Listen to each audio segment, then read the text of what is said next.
This is Hunt Nebraska, the official podcast for insight into Nebraska's hunting and shooting sports community.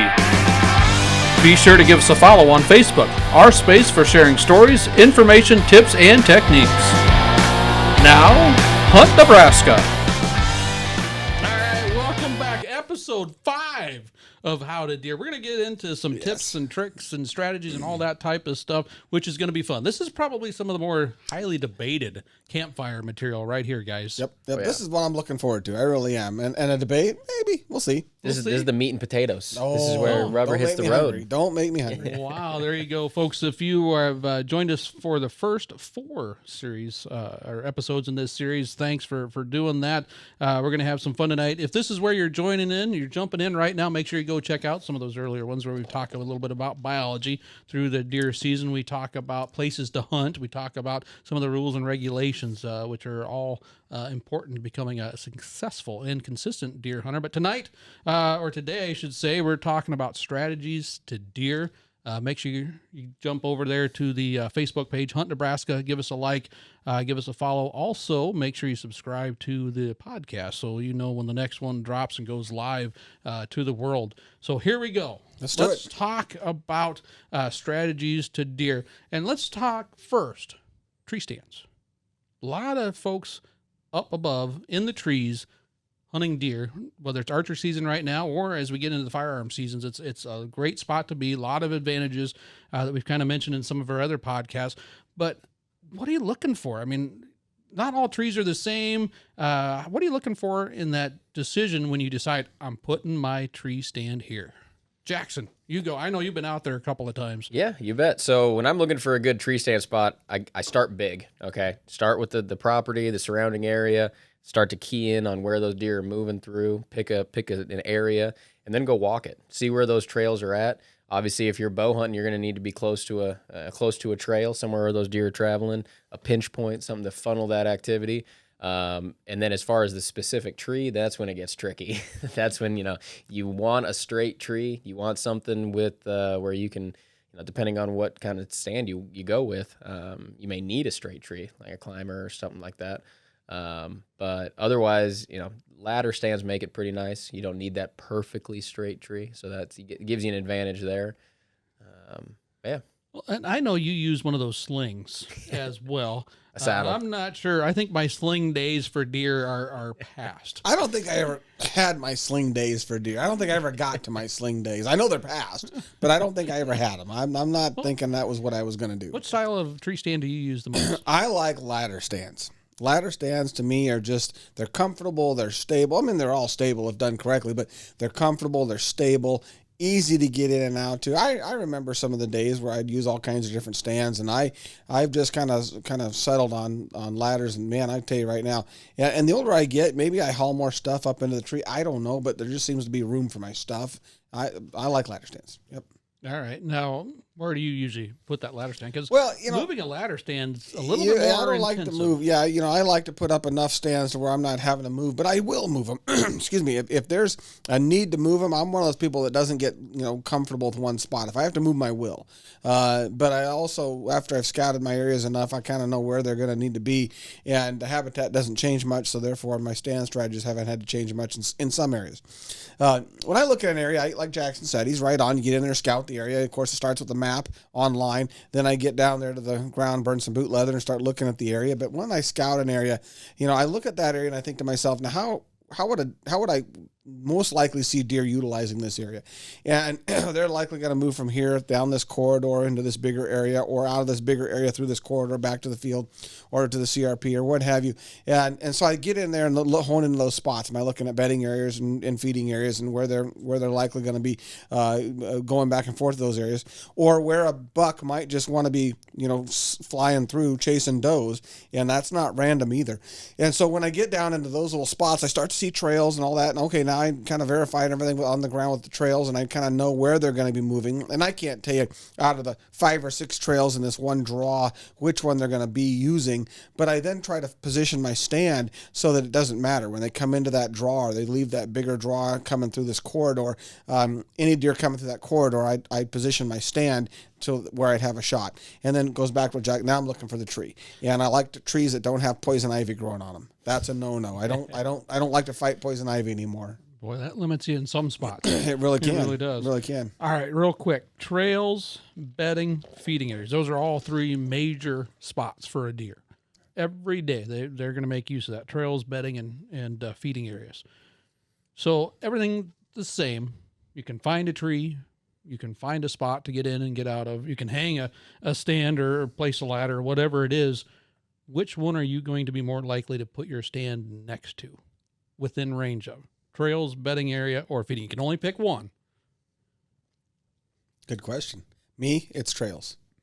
I don't care. I will hunt bedding areas sometimes, or close to bedding areas. I don't usually go into bedding areas because if you screw up a bedding area, you might have screwed up an area.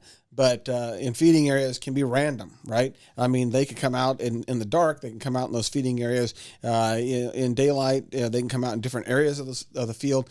And so, but those corridors that connect those together generally are the more high ticket item for me when I'm finding deer. All right, argue with that, Jackson.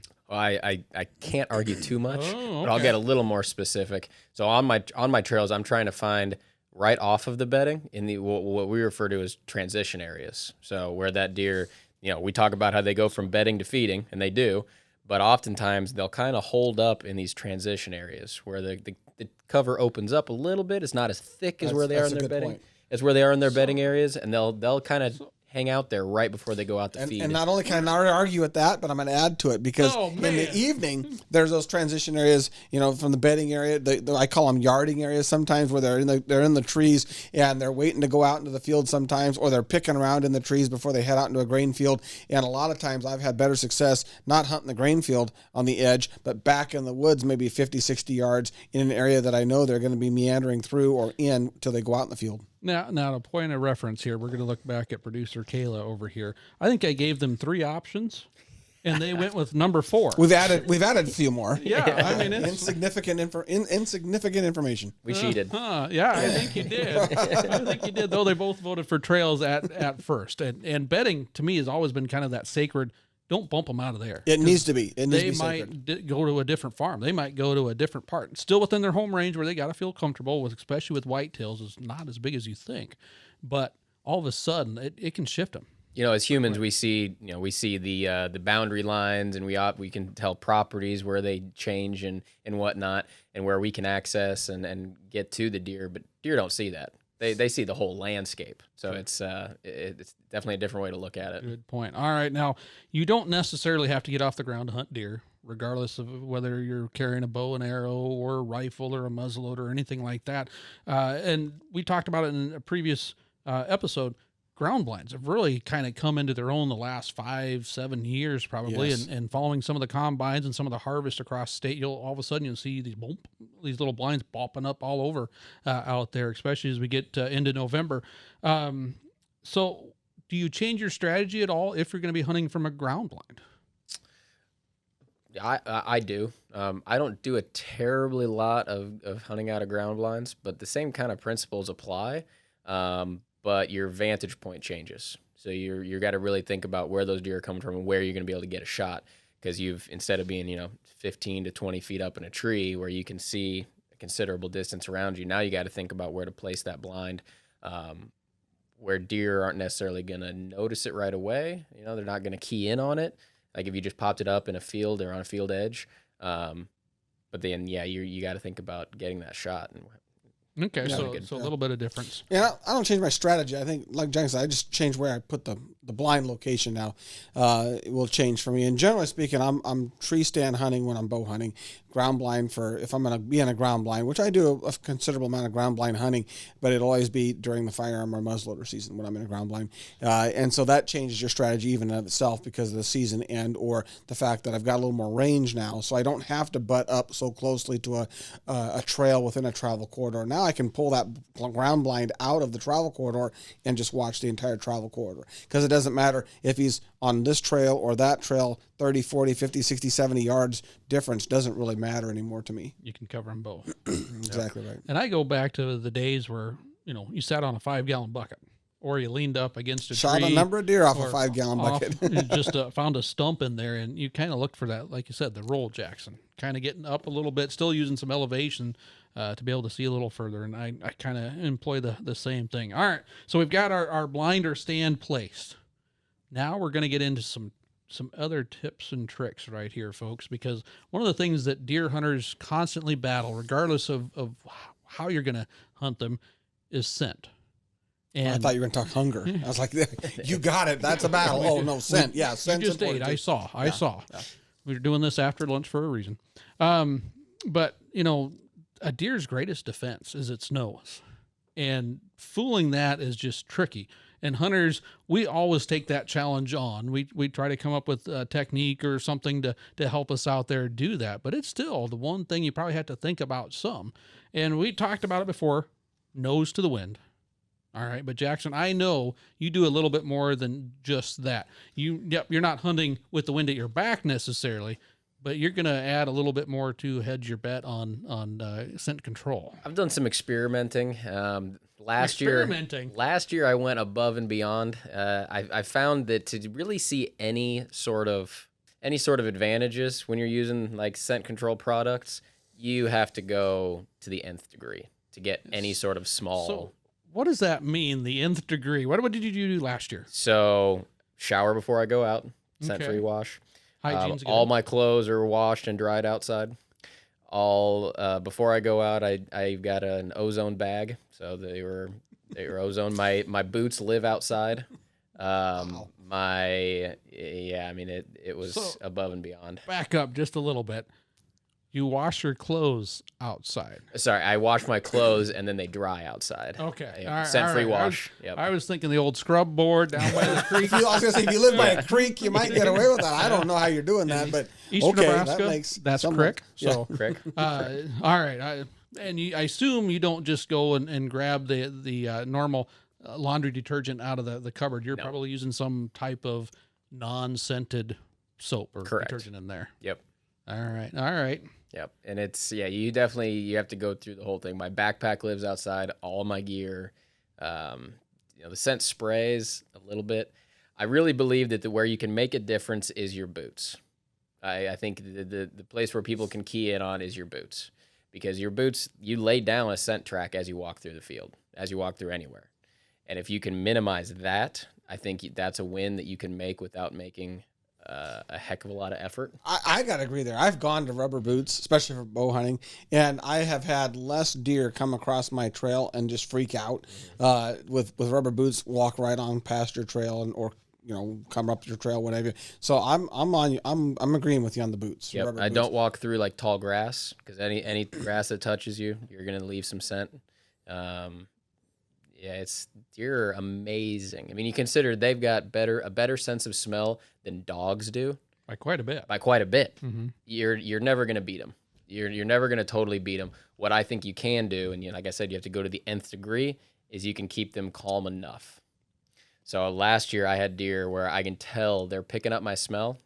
They're directly downwind, and I can tell their noses are picking up. They're sensing something they don't like. But it's like there's such little scent that it doesn't completely booger them. Okay. All right. But like I said, it's almost more effort than it's worth. Almost. Oh.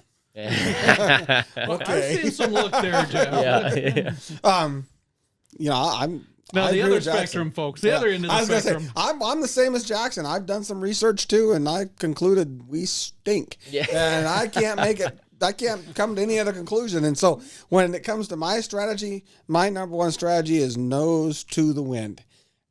Yeah, and you lost me at ozone. I got complicated fast for me. But nose to the wind. I used to do a lot of that stuff, and I'm going to be honest with you. Bow hunting, I get that, right? I've been pretty fanatical when it comes to bow hunting, but so if you ask a gun hunter or a bow hunter, it's not a fair comparison. No. But because as a bow hunter, I can tell you that's not wasted in terms of controlling your scent. But even when bow hunting, my number one strategy is nose to the wind, and I know you do that too. But I'm just saying, all the things I've done, I've never found a way to completely fool a deer's nose if he's downwind. Now, if there's thermals keeping my scent in the air, all the more better. But I've never found a way to really mask that scent to where a deer can just walk right right downwind of me. So one of the big takeaways that I learned from an old coon hunter, actually, he ran coon dogs, is that the majority of your scent comes from your mouth, your breath, and you're never going to be able to do anything about that. Yeah. And so even if, like I said, went hardcore, and you're still never going to beat a deer because of your breath. Yep. Okay. Well, I know we're just all, everything we do. Yes. We've got a scent that we don't pick up necessarily. No. But those tuned in might, especially if your survival depends on it. The one thing I'll toss out there is time, because your scent's only going to last so long down on the ground, unless it's coming from you. Your way in, your way out, or anything like that. If you've got a question about it, just get out there a little earlier.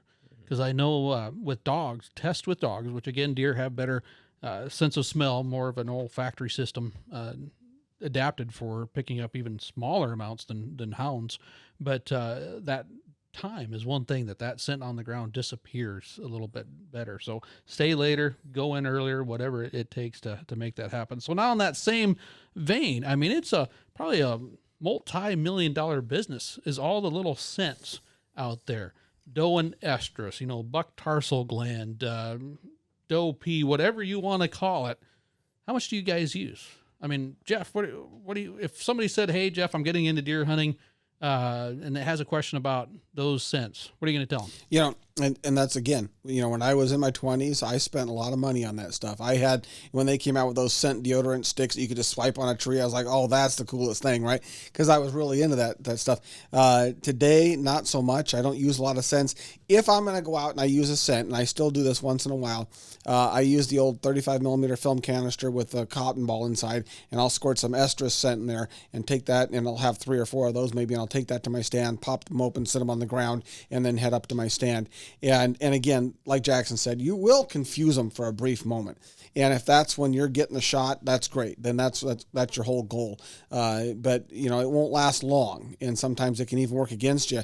But you will confuse them for a little bit. And I think estrus, I've seen too many times where bucks came in with their nose looking for that scent, and it's like, okay, you can tell that was working. And so I favor that, but all the other stuff, I don't get too much into it. What about you, Jackson?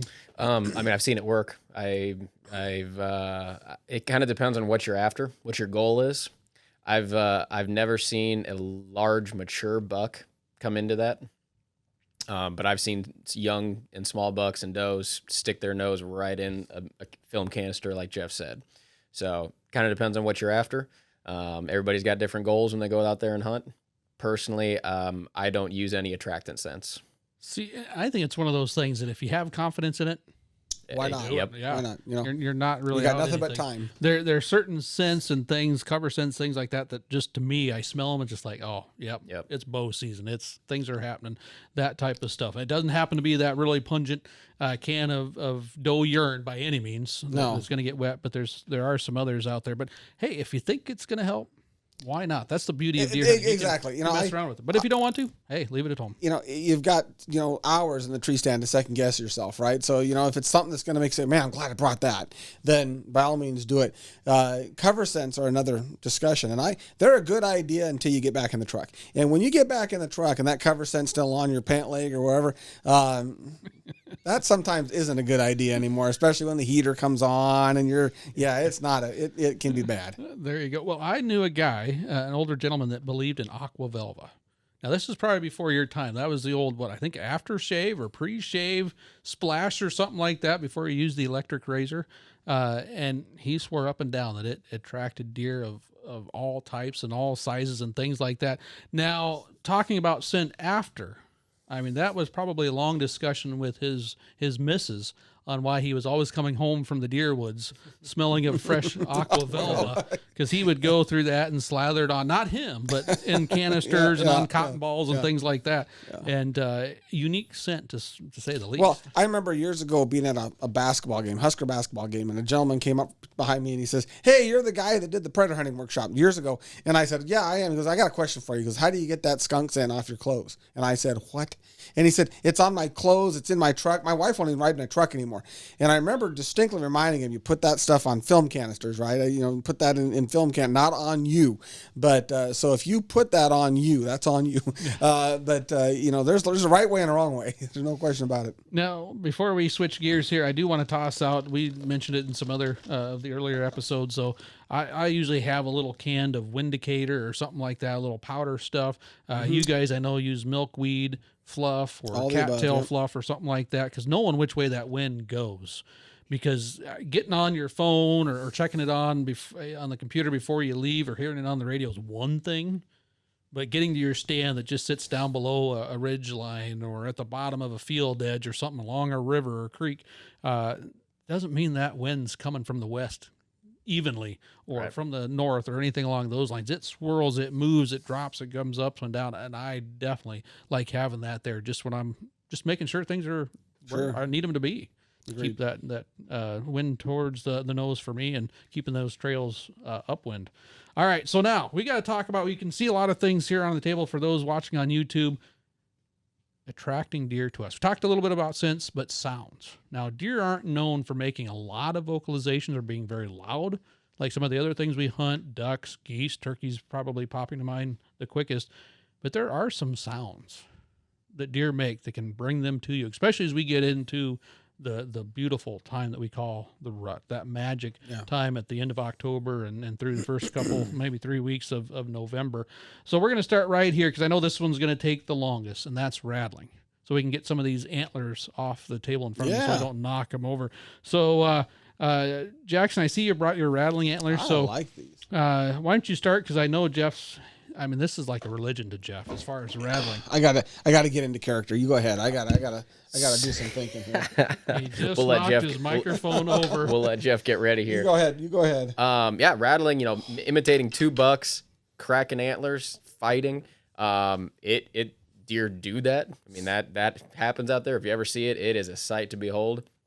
It can attract deer, no doubt about it. It can get any age class of buck. They're curious, because usually it means, one, someone's fighting over maybe just simply some dominance, a pecking order, or a hot doe. So another deer's coming in and looking, see what exactly they're fighting over. Everybody loves a fight, don't they? Oh yeah. I mean, high school, it's exciting. College, Yeah. Hockey games. I mean, that's the whole part. I mean, there's unwritten rules in hockey. That's what sells tickets. Rules. Yeah. So I mean, it's one of the fun things that goes on, and when you see it work, it's amazing. Yeah. I mean, but keep in mind, it's not going to work necessarily right away the first time you do it. It can, but it might be something that after you've done it 12 times, all of a sudden it's just like, wow. And this is, I think, one thing where all three of us, and even Kayla, they're just off camera, off microphone, agrees that this is probably something that does work. Really you agree, Kayla? Does it work? She agrees. We gave them. I knew.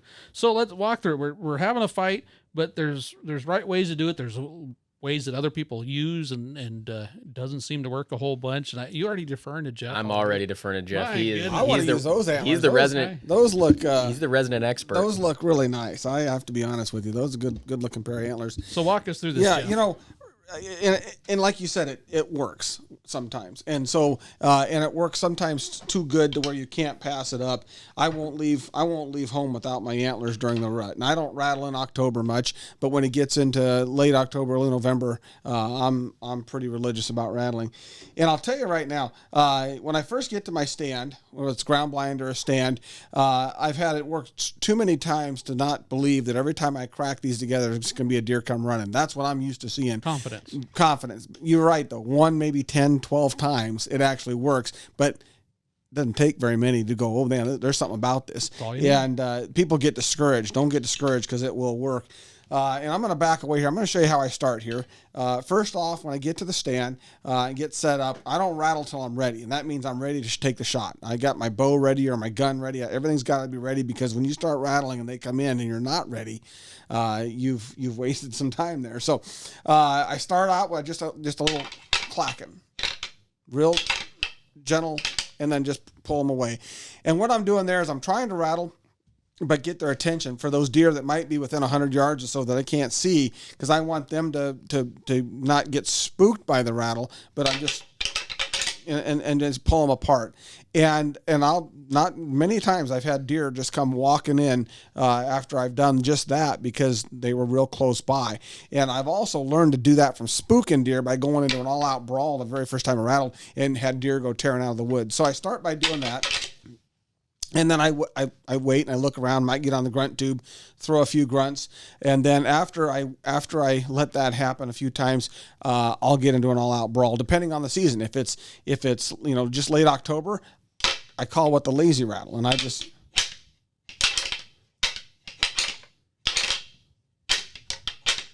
because that's what they're doing. And I've seen this so many times where they just almost look like they're going through the motion, but they're really not trying to kill each other. It's just, they're sparring almost. They're just trying to feel each other out, see who's the tough one, who's the bigger rattler, what have you, and then come apart.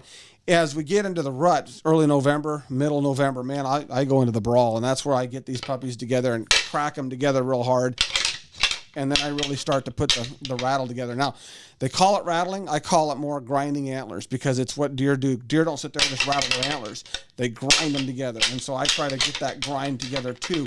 You got a head that's pivoting on an axis in all different directions. And so, it's not one dimensional. It's two big land mammals thinking and trying to get one up on the other. And as soon as they get the edge on each other, this one gets the edge on the left side, for example, he doesn't just waste that opportunity. He really kicks it in gear, and those antlers sound like it all of a sudden. It gets really hectic. And then all of a sudden the one on the right gets a little bit of the edge. He stops that deer a little bit, and he gets the edge, and he turns it back on him, or the fight gets a little tougher again because he doesn't have the edge anymore. And so you have to really vary it up so that it sounds real and has a cadence that's real. And after I'm done rattling for maybe 20, 30 seconds, because they don't sit and butt heads together, for hours. I mean, they don't have the energy for that. 20, 30 seconds, and then bring them apart. And when I bring them apart, it's not like they agreed to part ways on a certain time. It's reluctant. Grind those antlers, and I rip them apart away from each other. And then I'll ditch the antlers, and I'll be ready to hunt, and I'll be looking for deer. Nothing. I might give it a minute or so, and I'll go right back into an all-out brawl.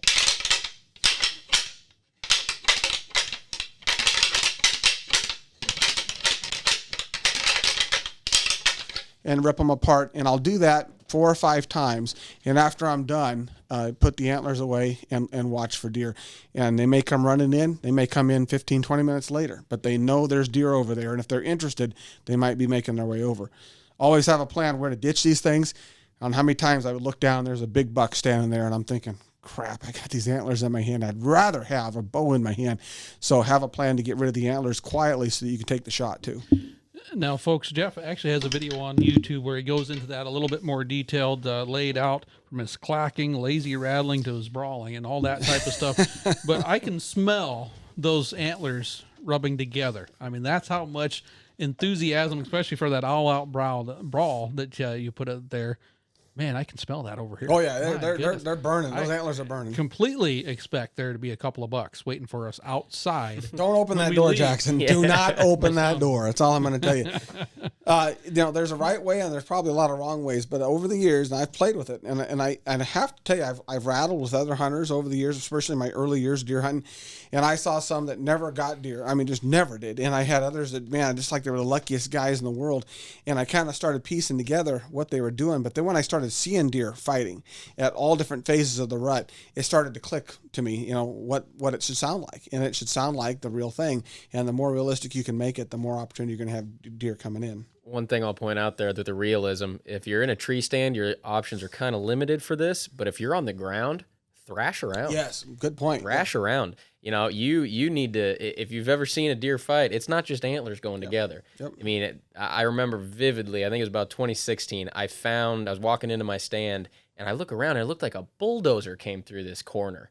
And I realized what it was when I'm looking at finding tracks and stuff. It was 2 big bucks, And they tore it Yes. up. Yes, that's a real good point. Very first buck I ever rattled in, he came running into the woods, and at about 40 yards, he stopped inside the woods in front of my tree stand, and there was a little cedar tree there, and he just thrashed that cedar tree, and it was a learning experience. Weirdest thing I ever saw, but learning experience for sure. And what it showed me was that, he didn't want to fight. He came in and he was just letting that deer know, this is what I'll do to you if you don't back up.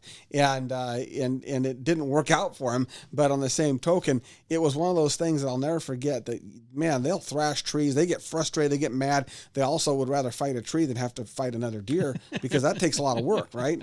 And they're about 2 things, keeping alive with as little food as they possibly can because they're chasing does all throughout that rutting period. Well, and just to reiterate, this is something that, like deer hunting. I mean, think about it. It's 1 or 2 deer that you're hunting for all season.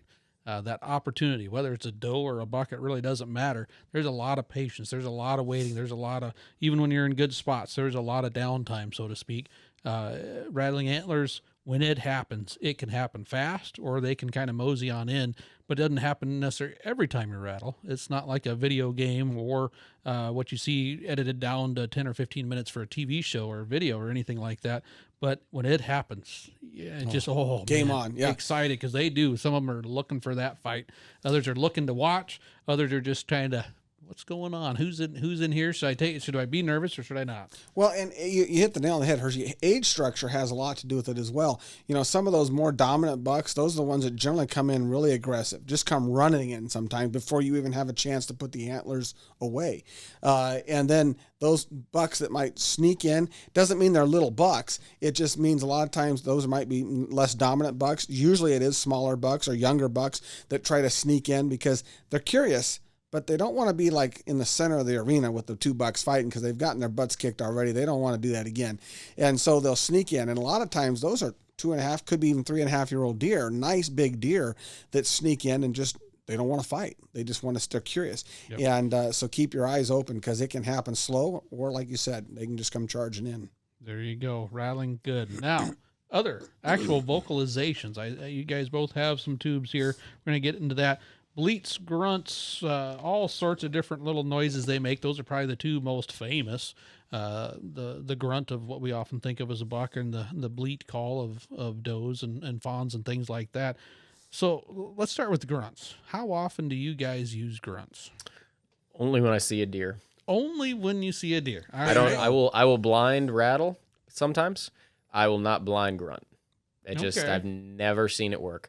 But if I've had it happen many times where I'm seeing a deer, a buck, usually at 100, 150 yards if it's not windy, and he's not coming in my direction. He's coming parallel to me, sometimes going away, but usually paralleling me. And to get it into that bow range, grunt at him. And what do you do? Show us. You got your tube. Let's see this. So that's just kind of a lightly aggressive contact grunt. And you can get more aggressive depending on, you can take the deer's temperature. If it's a younger deer, he's not going to want to hear, Mr. Big grunting at him. He's gone. Or vice versa. If it is Mr. Big and he's hearing another one, that may work out for you. So you kind of got to take their temperature. You can see how they react to it right away. If they don't react to it, they don't care. But if they stop and look, they're interested. And it's amazing. I know that deer have really good hearing, but when they do hear it and it perks their interest, boom, they stop. The ears start moving around. They try to zero in on where it is. They know the general idea of where it is, but oftentimes they're listening for just one more. And if they're looking at you, don't call. Don't call. Don't call. They will zero in on you before you can do anything. Just like rattling. Yep. I know I've busted it when they're looking at me. He speaks truth here. If that deer looks at me, waits a second, and then puts its head back down or goes to do what it's doing, then I hit him again. Then you hit him again. Same thing? Same or are thing. you trying a different grunt? So you typically the same thing. All right, give that again. Yeah, it's a lot like calling predators. If they're doing what you want to do, lay off the call. Mm-hmm. If they're not doing what you want to do, give them something, give a reason to turn and come to you. But when they're coming, lay off the call. All right. What other grunts do you use, Jeff? You know, this one here, and this is not the one I normally use, unfortunately, but it'll sound okay. But this is one I found in my pack. But anyway, just the contact. And when you're doing grunts, one thing to keep in mind is it's a very guttural sound, right? They're not just, it's not just coming out of the top of their mouth there. It's coming from deep down. And so, it's more of a, and so, and I use my hand a lot of times to kind of open that up. I like to keep them short. I do believe the longer grunts are just a little more aggressive. So short grunts are contacts, and longer grunts are a little more aggressive. Okay. All right. And so, it just depends, like Jackson said, temperature of the deer. If the deer looks like something that might be a little bit concerned by a longer grunt, then contact grunts, a lot of times will just let them know there's a buck in the area. You want to come over. When deer are chasing does, they get winded. They get to the point where they're just walking around on a trail of a doe. They're using their scent, like you said, Hershey. So they're on the trail of that doe. They know they're going to find her at some point. It isn't like they're freaking out that she's left the county. So they're on that trail, and as they do, they're taking that step. And I've literally heard deer walking by.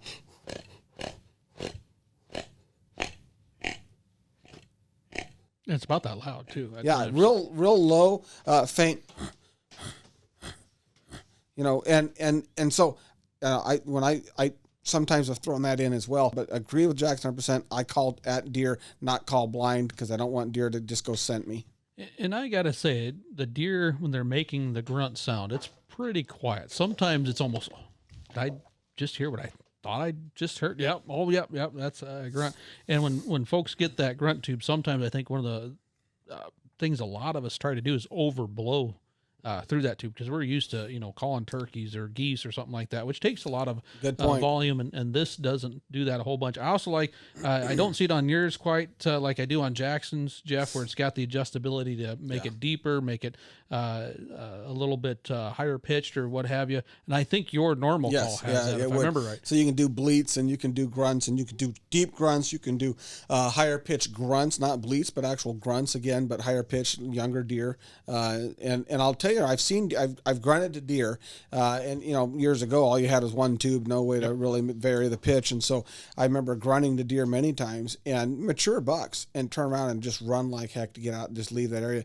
And it was like, something I said. I mean, what was it? And the reality of it was, they probably have had their butts kicked recently, and so they heard that grunt, and it sounded pretty deep, pretty scary, and they decided, I don't need any of that, and they just left.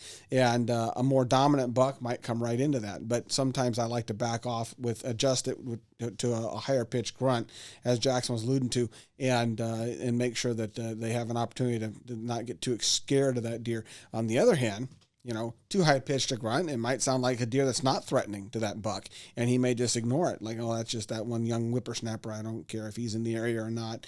So again, Jackson hit the nail on the head. Take the temperature of the deer and react accordingly. Now, you mentioned bleat, and we got to jump there in the time we have left. Jackson, I know your call probably does a little quicker than Jeff, so we'll bug you. A bleat, when do you use it? What does it mean? What does it sound like? So a bleat is a doe. To me, it's a doe bleat. So it's either a doe or a fawn, and again, you're just getting higher in pitch. So for me, like a simple doe bleat is like this. Sounds like a calf. Yep, and you can even draw it out more. So something like an estrus bleat, you see the cans and stuff like that. Okay. Yeah, they just sound more pleading, like come over here, basically.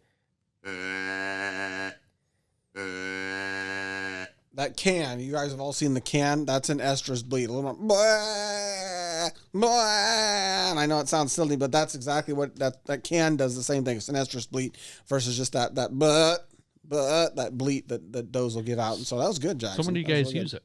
When do you use a bleat? I'll be honest, I've never used a bleat during the rut, which is probably when you should. The only time I've used it with success was one of the cans, and it was during muzzleloader season, and I had a fawn in my lap in about 30 seconds. I mean, really? It literally about ran me over. Mama was there. Yeah, literally about ran me over. Yeah. Wow. Yeah.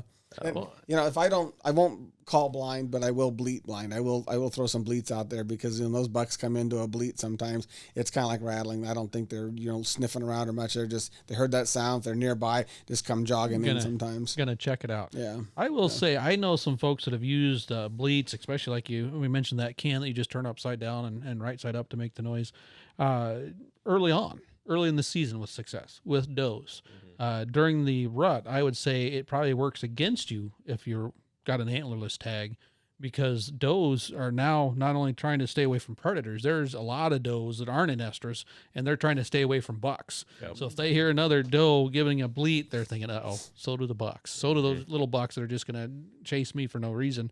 And I think they kind of avoid that. Yeah, I'd agree. And maybe later it gets back, especially as those fawns are trying to get back to mom after the rut and that type of stuff. All right. Any other calls you guys use? Well, I was going to say, what's funny is people don't think of calling when they're doe hunting with an antlerless tag. They don't think of calling very often. And like, Jackson was alluding to, when that bleat, especially a fawn bleat, can just be killer on bringing does running. I've had does run in and circle my stand, just like run around in circles, looking for that fawn, because I put out a fawn bleat or a little bit of distress to that bleat, and all of a sudden that doe just zips right in. And so it can be a great tool when you're antlerless tag in your pocket. Good point. What other calls do you use? What other vocalizations? The only one I've used before is the snort wheeze. The snort wheeze. And I see you got this extra. Yep, it's got the extra little bell on top. So give us an example of that. So it's a 3-note, and it's like almost out of their nose. It's like a blowing sound. So it's not like an alarm doe blowing, which I know we've all heard, but it's aggressive. It's like.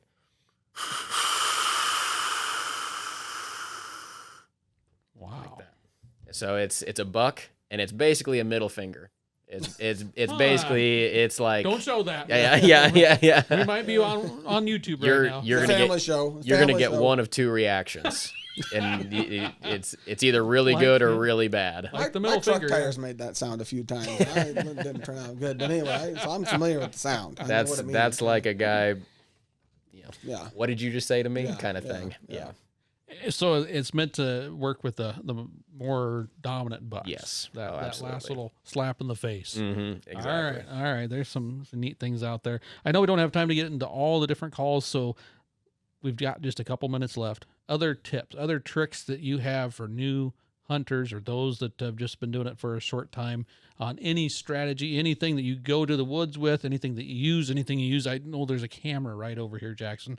Mm-hmm. So let's start there. But other gotta have up your sleeves. I'll do two things before we end here. One is trail cameras. I do love using trail cameras. I love to know what's out there. I'm from basically July through them shedding their antlers in the spring. I'm running trail cameras. I think you can learn a lot from it.